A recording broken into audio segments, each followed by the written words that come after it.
আজকে আমি রান্না করব অল্প উপকরণে অল্প সময়ে মজার স্বাদের নারকেলি লাচ্চা।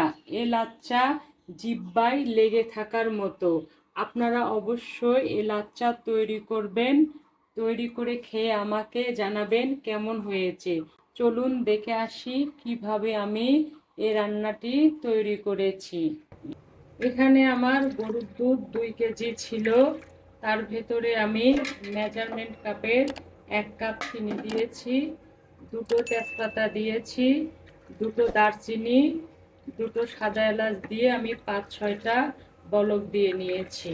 যেহেতু আমি নারকেলি লাচ্চা সেমাই তৈরি করব, তার জন্য এখানে আমি 3-4 প্রকার নারকেল কুড়িয়ে নিয়েছি। এগুলো আমি এখন ঘিয়ে ভেজে নেব, তারপরে ফিরে আসব।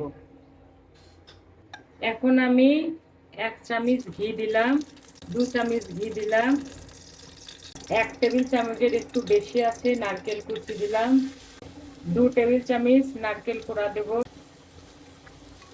এটা আমি লম্বা করে কুড়িয়েছি, এটা দিলাম, টেবিল চামচ দেব। এখন আমি ঘিয়ের ভিতরে 1 মিনিটের মতো ভেজে নেব। 1 মিনিটের বেশি এগুলো আমি ভাজবো না, তাহলে ফ্লেভারটা নষ্ট হয়ে যাবে। আমি এই লাচ্চাটি আমার বাসায় আমি সবসময় তৈরি করে থাকি। আমার ফ্যামিলির সবাই এই লাচ্চা অনেক পছন্দ করে। এখন আমি এই দুধের মধ্যে নারকেলগুলো মিশিয়ে দিচ্ছি। আমার যেহেতু নারকেলি দুধ লাচ্চা, পরিমাণ মতো সব নারকেলগুলো আমি দিয়ে দিলাম। আপনারা চাইলে এ পর্যায়ে গুঁড়া দুধও মিশাতে পারেন। আমার যেহেতু দুধ বেশি তাই আমি গুঁড়া দুধ দিলাম না। আমি এখন 2টা বলক তুলে নেব। আমার দুধের বলক চলে এসেছে। আমি 7 মিনিটের মতো জাল দিয়েছি। এখন আমি অফ করে দেব। আমার দুধটা তো আগে থেকেই ঘন করা ছিল, এই পর্যায়ে আমি অফ করে দিলাম। আমি দুধ নামানোর পরে 5 থেকে 6-7 মিনিট ঠান্ডা করে নিয়েছি। গরম অবস্থায় এই দুধ সেমাইয়ের ভেতরে দেওয়া যাবে না, তাহলে সেমাই গলিয়ে যাবে। এখন আমি সেমাইটা দিয়ে দেব। এখানে 1 কাপ দিলাম,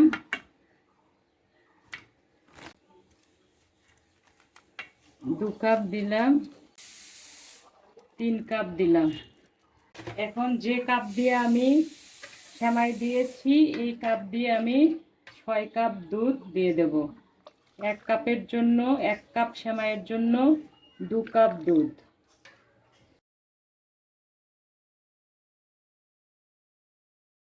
দিয়ে দিলাম।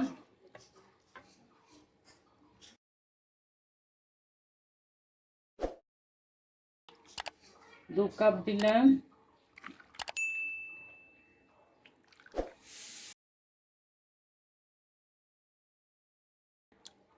এভাবে আমি 6 কাপ দেবো। 3 কাপ দিলাম।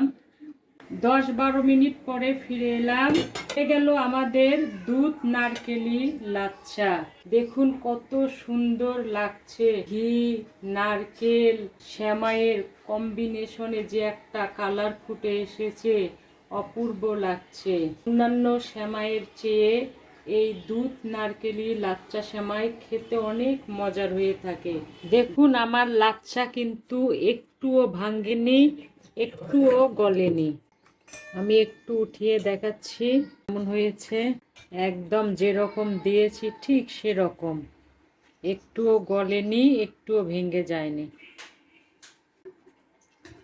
আতিথিয়তায় এই ডেজার্টটির কোনো জুড়ি নেই। ভালো লাগলে অবশ্যই তৈরি করবেন এই ডেজার্টটি। আশা করি ইনশাল্লাহ ভালো লাগবে। লাইক, কমেন্ট, শেয়ার করবেন।